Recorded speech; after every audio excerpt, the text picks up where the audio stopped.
আসসালামু আলাইকুম ওয়া রাহমাতুল্লাহি ওয়া বারাকাতুহু। সম্মানিত হাজিরিন, আল্লাহ তাআলা যখন এই পৃথিবীটা সর্বপ্রথম সৃষ্টি করেন, আল্লাহ তাআলা যখন সর্বপ্রথম এই পৃথিবীটা সৃষ্টি করেন, সৃষ্টির শুরুতে এই পৃথিবীটা থরথর করে কাঁপতেছিল। তো মহান আল্লাহ রাব্বুল আলামিন এটাকে স্থগিত করার জন্য, স্তম্ভিত করার জন্য একটা নম্বরের ব্যবস্থা করলেন। আল্লাহ রাব্বুল আলামিন পেরেক মারা দিলেন। একটা পেরেক মারার প্রেক্ষিতে পাহাড় দিয়ে, পর্বত দিয়ে যখন পেরেক মারা দিলেন, তখন এটা স্তব্ধ হয়ে গেল, নিস্তব্ধ হয়ে গেল।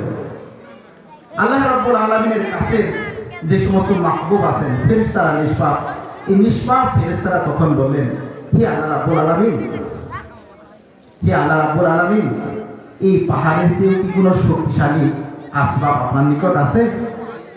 আল্লাহ রাব্বুল আলামিন বললেন যে হ্যাঁ আছে। এই শক্তিশালী পাহাড়ের চেয়েও শক্তিশালী হচ্ছে লোহা। সবাই বলুন সুবহানাল্লাহ।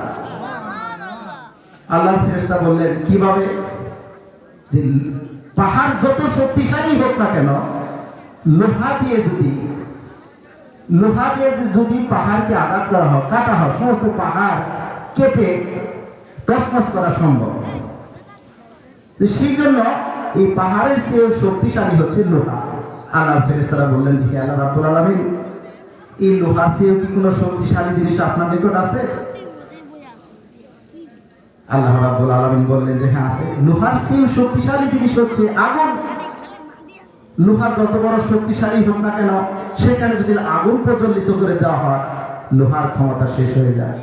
তো আল্লাহ রাব্বুল আলামিন বললেন লোহার চেয়েও শক্তিশালী ক্ষমতাধর বস্তু হচ্ছে আগুন। তো আল্লাহ রাব্বুল আলামিনের ফেরেশতারা বললেন যে হে আল্লাহ রাব্বুল আলামিন, আগুনের চেয়েও কোনো শক্তিধর বস্তু কি আপনার আসবাবের মধ্যে আছে? আল্লাহ রাব্বুল আলামিন বললেন যে হ্যাঁ, আগুনের চেয়েও শক্তিশালী জিনিস হচ্ছে পানি।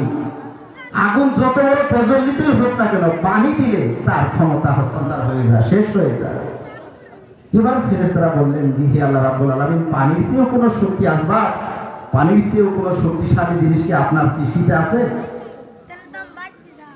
আল্লাহ রাব্বুল আলামিন বললেন যে হ্যাঁ আছে। এই পানির চেয়েও শক্তিশালী জিনিস হচ্ছে বাতাস। কারণ বাতাস যদি বেশি জোরে প্রবাহিত হয়, পানি আসমান দিয়ে উড়ায় নিয়ে এক দেশ থেকে অন্য দেশে ধরে স্থানান্তরিত করার ক্ষমতা আল্লাহ রাব্বুল আলামিনের আছে। সবাই বলুন সুবহানাল্লাহ। এবার আল্লাহ রাব্বুল আলামিনের ফেরেশতা বলল যে হে আল্লাহ রাব্বুল আলামিন, এই বাতাসের চেয়ে কোনো শক্তিশালী কি আপনার আসবাবের মধ্যে, সৃষ্টির মধ্যে আছে?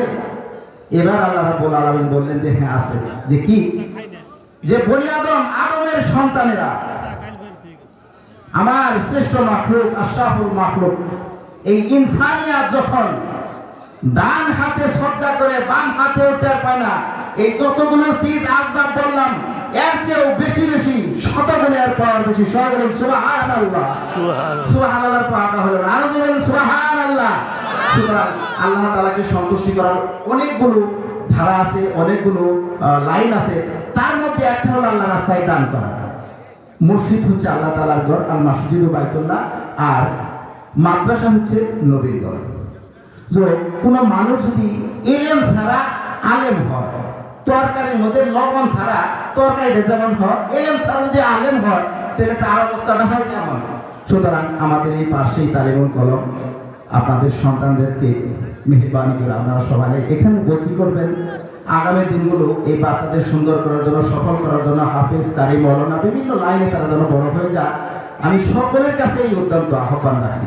মেহরবানি করে আপনারা সকলেই আপনাদের বাচ্চাদেরকে এই তালিমুল কলম মাদ্রাসায় ভর্তি করে দেবেন। কারণ হচ্ছে আল্লাহ তাআলার কাছে এই পৃথিবীর মধ্যে সবচেয়ে সেরা ব্যক্তিত্ব মানুষ হচ্ছে তারাই যারা হলো আহলে কোরআন, আহলে ইলম এবং আহলে কোরআন।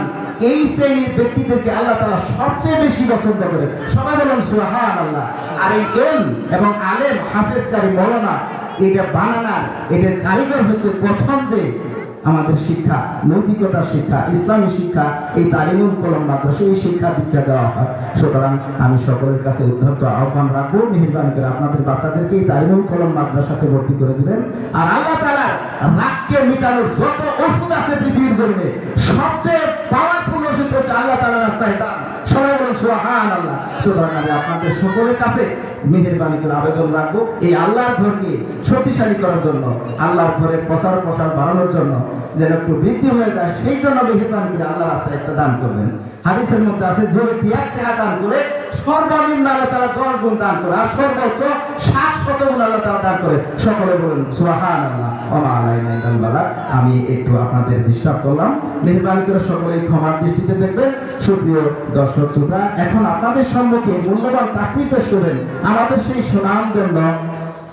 সেই সুনামধন্য পরিচিত মুখ, সেই ছাত্র বয়স থেকে আমাদের নিকট সার্ভিস দিয়ে আসতেছেন আমাদের হুজুর, অত্যন্ত প্রিয় ভাজন হযরত আব্দুল মালিক সাহেব।